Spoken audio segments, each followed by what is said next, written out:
एक बार राजा कृष्णदेव किसी काम के चलते कश्मीर चले गए। वहाँ उन्हें एक सुनहरे रंग का खिलने वाला फूल दिखा।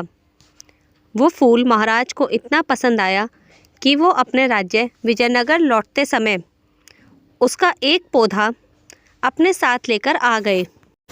महल पहुँचते ही उन्होंने माली को बुलाया। माली के आते ही महाराज ने उससे कहा, देखो, इस पौधे को हमारे बगीचे में ऐसी जगह लगाना कि मैं इसे अपने कमरे से रोज़ देख सकूं। इसमें सुनहरे रंग के फूल खिलेंगे जो मुझे काफ़ी पसंद हैं। इस पौधे का काफ़ी ख्याल रखना। अगर इसे कुछ भी हुआ तो तुम्हें प्राणदंड भी मिल सकता है। माली ने सिर हिलाते हुए राजा से पौधा लिया और उनके कमरे से दिखने वाली जगह में उसे लगा दिया। दिन रात माली उस फूल का खूब ख्याल रखता था। दिन जैसे ही बीतते गए उसमें सुनहरे फूल खिलने लगे। रोज़ राजा उठते ही सबसे पहले उसे देखते और फिर दरबार जाते थे।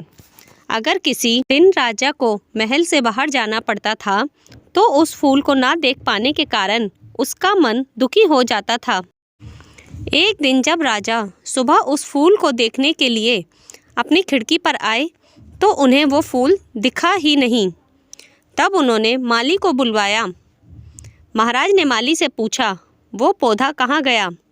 मुझे उसके फूल क्यों दिख नहीं रहे हैं? जवाब में माली ने कहा, साहब, उसे कल शाम को मेरी बकरी खा गई।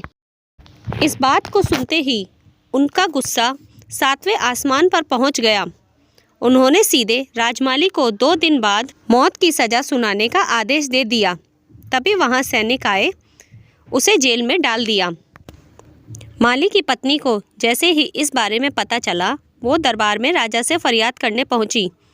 गुस्से में महाराज ने उसकी एक बात न सुनी। रोते रोते वो दरबार से जाने लगी। तभी एक व्यक्ति ने उसे तेनालीरामन से मिलने की सलाह दी।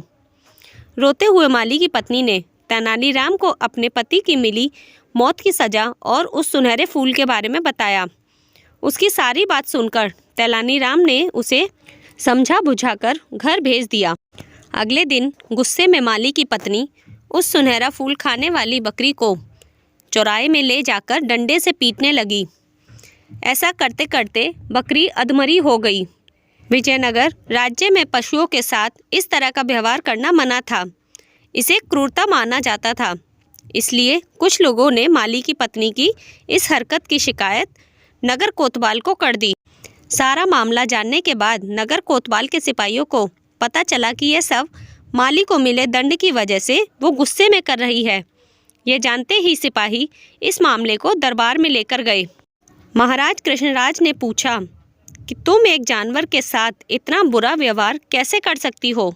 ऐसी बकरी जिसके कारण मेरा पूरा घर उजड़ने वाला है। मैं विधवा होने वाली हूँ और मेरे बच्चे अनाथ होने वाले हैं। उस बकरी के साथ कैसा व्यवहार करूं महाराज? माली की पत्नी ने जवाब दिया। राजा कृष्णराज ने कहा, तुम्हारी बात का मतलब मैं समझ नहीं पाया। ये बेजुबान जानवर तुम्हारा घर कैसे उजाड़ सकता है? उसने बताया, साहब, ये वही बकरी है जिसने आपके सुनहरे पौधे को खा लिया था। इसकी वजह से आपने मेरे पति को मौत की सज़ा सुना दी है। गलती तो इस बकरी की थी, लेकिन सज़ा मेरे पति को मिल रही है। सज़ा असल में इस बकरी को मिलनी चाहिए, इसलिए मैं इसे डंडे से पीट रही थी।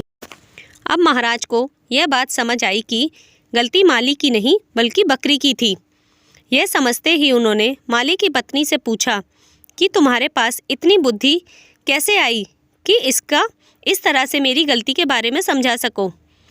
उसने कहा कि महाराज, मुझे रोने के अलावा कुछ भी नहीं सूझ रहा था। यह सब मुझे पंडित तेनालीरामन जी ने समझाया है। एक बार फिर राजा कृष्णराय को तेनालीरामन पर गर्व महसूस हुआ और उन्होंने कहा कि तेनालीराम, तुमने मुझे एक बार फिर बड़ी गलती करने से रोक दिया। यह कहते ही महाराज ने माली की मृत्यु का दंड का फैसला वापस लेते हुए उसे जेल से रिहा करने का आदेश दे दिया।